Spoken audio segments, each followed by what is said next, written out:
എനിക്ക് ഏറ്റവും ഇഷ്ടപ്പെട്ടൊരു കമൻറ്റ് വന്നിരിക്കുന്നത് നമ്മുടെ കേന്ദ്രമന്ത്രി സുരേഷ് ഗോപിയുടെയാണ്.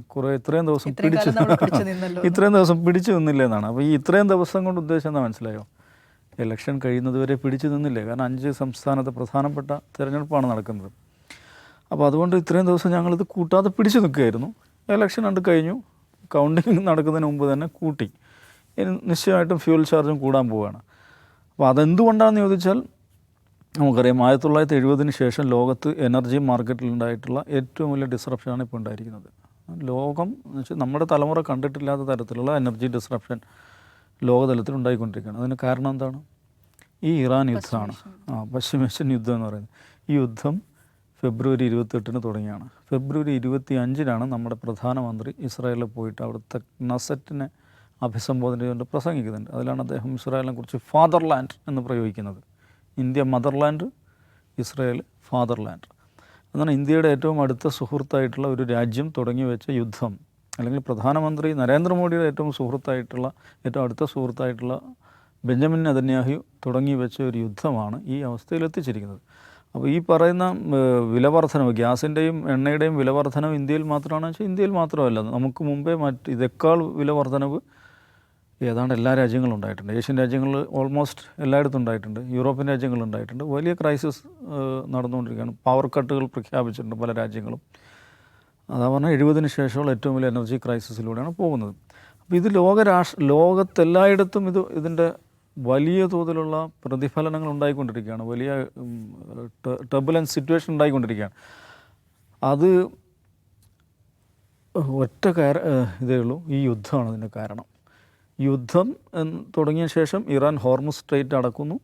അത് ലോകത്തെ മാരിടൈം എനർജി ട്രാഫിക്കിൻ്റെ 20% കടന്നു പോകുന്നൊരു മേഖലയാണത്.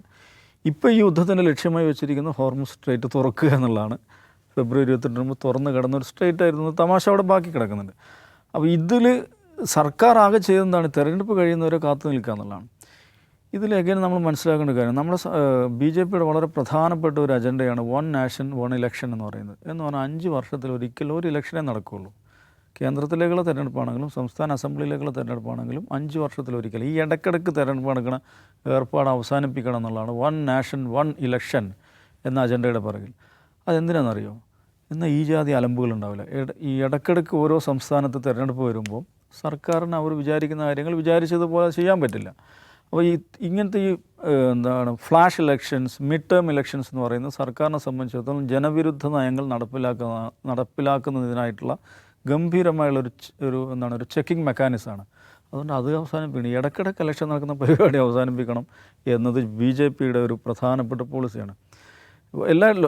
അപ്പോൾ അതിന് 1 നാഷൻ 1 ഇലക്ഷൻ എന്ന് പറയുമ്പോൾ ഇങ്ങനെ ഇടയ്ക്കിടയ്ക്ക് ഇലക്ഷൻ നടക്കുന്നതുകൊണ്ടുള്ള സാമ്പത്തിക നഷ്ടത്തെക്കുറിച്ചൊക്കെ പറയും. പക്ഷേ യഥാർത്ഥത്തിൽ ജനാധിപത്യത്തിൽ ഈ ചെക്ക് ആൻഡ് ബാലൻസ് നിലനിർത്തുന്നതിൽ ഈ ഇടയ്ക്കിടയ്ക്ക് നടക്കുന്ന ഇലക്ഷൻ വളരെ പ്രധാന പങ്ക് വഹിക്കുന്നുണ്ട്. അമേരിക്കയിൽ പോലും നമുക്കറിയാം മിഡ് ടേം ഇലക്ഷൻ എന്ന് പറഞ്ഞൊരു പരിപാടിയുണ്ട്. ഈ മിഡ് ടേം ഇലക്ഷൻ അധികാരത്തിലെത്തിയ പ്രസിഡന്റിനെ സംബന്ധിച്ചിടത്തോളം വളരെ പ്രധാനപ്പെട്ട ഒരു ചെക്ക് ആണ്.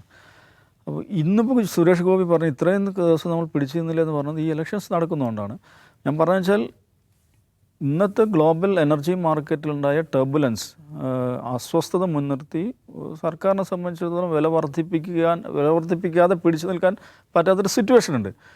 പക്ഷേ ഇതെങ്ങനെ ഉണ്ടായി എന്നത് ഇതൊരു പൊളിറ്റിക്കൽ ഡെസിഷൻ, ഒരു രാഷ്ട്രീയ തീരുമാനത്തിൻ്റെ ഫാൾ ഔട്ടാണ്. ഇസ്രായേൽ എന്ന് പറയുന്ന രാജ്യവും അമേരിക്ക എന്ന് പറയുന്ന രാജ്യവും നടത്തിയിട്ടുള്ള അവരുടെ ഒരു പൊളിറ്റിക്കൽ ഡെസിഷൻ. എന്തെങ്കിലും ഒരു പ്രകൃതി ദുരന്തത്തെ തുടർന്നോ അല്ലെങ്കിൽ എണ്ണക്കിണർ വറ്റിപ്പോയത് കൊണ്ടോ വേറെന്തെങ്കിലും പ്രശ്നങ്ങൾ കാരണമല്ല. ഒരു പൊളിറ്റിക്കൽ ആക്റ്റാണ് ഈ യുദ്ധം. അതിനെ തുടർന്നാണ് ലോകം മുഴുവൻ മനുഷ്യർ ഇത് അനുഭവിക്കുകയാണ്. അപ്പം നിങ്ങൾ ഈ പരിപാടി നിർത്ത്, ഈ യുദ്ധം ഒന്ന് അവസാനിപ്പിക്കുക എന്ന് തുറന്ന് പറയാൻ എന്തുകൊണ്ട് സാധിക്കുന്നില്ല? ഒരു രാഷ്ട്രീയ തീരുമാനത്തെ തുടർന്നുണ്ടായിട്ടുള്ള ഒരു വലിയ സാമ്പത്തിക ദുരന്തത്തിനാണ് ലോകം സാക്ഷിയാവുന്നത്. പക്ഷേ നിങ്ങൾ ഈ ഏർപ്പാട്, ഈ ദുരന്തം വിതയ്ക്കുന്ന ഈ ഏർപ്പാട് അവസാനിപ്പിക്കുമെന്ന് ഫാദർലാൻഡായിട്ടുള്ള പ്രിയപ്പെട്ട സുഹൃത്തായിട്ടുള്ള നെതന്യാഹുവിനോട് ആവശ്യപ്പെടാൻ ഇന്ത്യക്ക് സാധിക്കുന്നില്ല എന്നുള്ളിടത്താണ്. എന്ന് പറഞ്ഞാൽ